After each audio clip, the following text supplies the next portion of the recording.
landmarks. In Proverbs 22 and verse 28, it says, do not remove the ancient landmarks which your fathers have set. In other words, there are certain core values that are set, and you're never to tamper with them. You're never to mess with them. I want to speak to the younger generation for a few moments that are listening to me. You got to get some rock solid core values. You can't just go with the flow. Because if you go with the flow, when you go off to college, you're going to go with the flow and you'll never be back in church again. You'll be on drugs before you know it. You'll be partying every night before you know it. You'll be doing all kinds of... You got to get some core values. You got to have personal values. Maybe you can do things that I can't do. Maybe I can do things that you can't do. But I have learned from my life what my personal values are.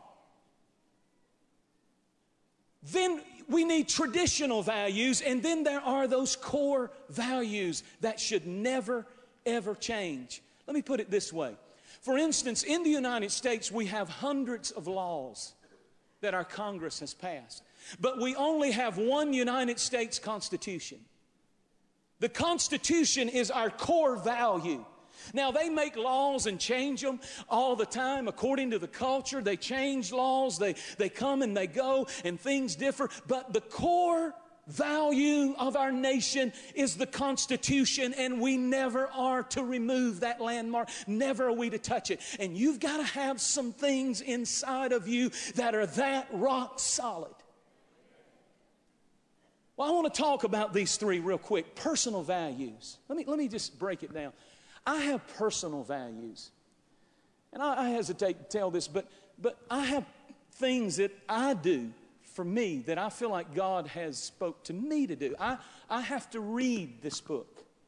I like to fast on Saturday. Saturday is my fast day. And some days I'll fast half a day, some days a whole day, or when the sun goes down. But that's my day to fast. Now, that's my personal conviction. That's my personal value. It's what I do for me in my relationship with God. That does not mean I can't impose on you. If you don't fast, bless God, you're not spiritual. That's not right. That's a personal value. But I have them. I have personal values, disciplines. The word discipline, if any man will take up his cross and be my disciple, the word disciple means discipline ones. Is there any sacrifice or discipline in what you call Christianity that you have? If there's no discipline in it, you're not a Christian. If there's nothing in you that ever sacrifices, that ever disciplines and says, I'm going to do this because I love God and because I want more of God, something's wrong. You have a lot of religion, but I don't know that you have a relationship with Jesus Christ. Because when you get a relationship, listen now, when you get a relationship with Jesus Christ, it becomes a personal thing between you and God. See, alcohol for me is a personal thing. It's very real to me that's a vow I've made to God. And I don't judge you for telling you that you're going to go to hell if you drink a glass of wine or drink a beer. But it is a value personally, and I have transferred it personally to my family. It is a traditional in my home. And it was in my mother and father's house, and Sharice's, on her mother's side. And it was in their grandparents'.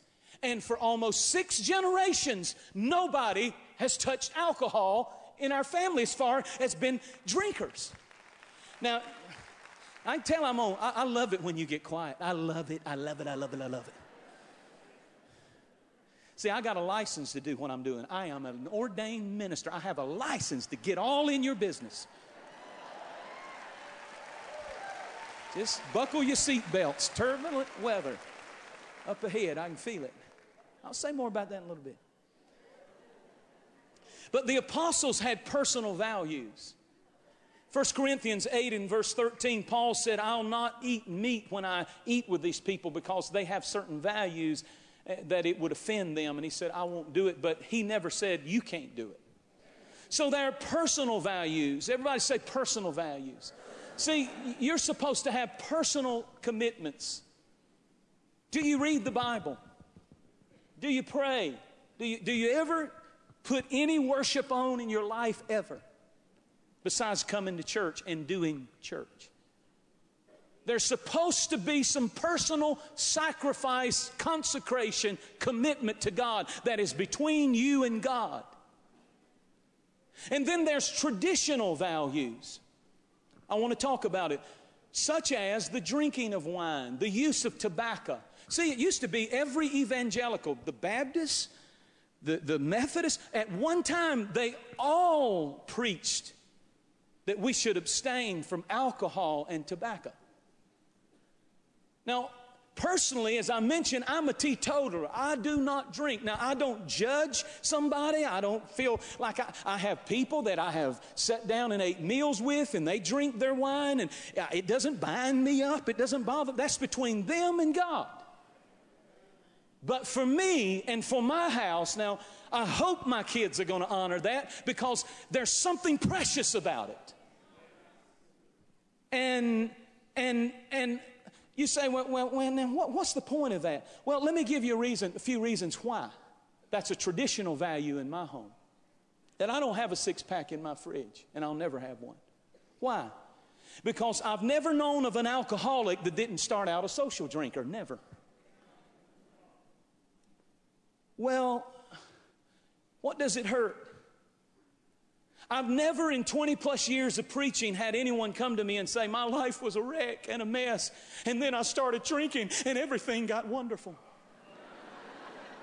Never.